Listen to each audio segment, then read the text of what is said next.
জানি কোলাউড়া এই আসনটিতে জামাতে ইসলামী বেশ সক্রিয় এবং শক্তিশালী প্রচুর ভোটার নিয়ে রয়েছেন।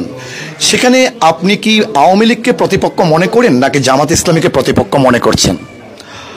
জামাত ইসলামী যারা আছে তারা ইউনাইটেড, কিন্তু গত নির্বাচনে জামাতের বর্তমান আমির ডক্টর শফিক সাহেব মাত্র 11,000 ভোট পেয়েছিলেন।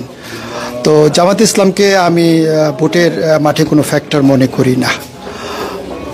আপনি কাদের কি ফ্যাক্টর মনে করছেন এবং সেই ভোটগুলো আপনি কিভাবে ক্রিয়েট করতে পারেন? কারণ আপনি দীর্ঘদিন এই প্রবাসে ছিলেন এবং প্রবাস থেকে একজন প্রবাসী প্রার্থী হিসেবে দেশের নির্বাচনে অংশগ্রহণ করতেছেন। মৌলভীবাজার 2 আসন বিএনপি অধ্যুষিত এলাকা, এখানে সর্বদাই আওয়ামী বিরোধীরা সর্বদাই পাশ করেছে। আমি বিশ্বাস করি এখানে যদি স্বতন্ত্র প্রার্থী থাকেন, বা আমি শুনতে পাচ্ছি যে ফুলতুলি সাহেবের মুরিদানরা এখানে দাঁড়াইতে পারে, তো তাদের ভোট ভাগাভাগি হবে। আমি বিশ্বাস করি আমাদের বিএনপির ভোট ভাগ বসাতে কেউ পারবে না। ধন্যবাদ। আওয়ামী লীগ ছাড়া এবারের নির্বাচন কতটা শক্তিশালী হবে বলে আপনি মনে করেন?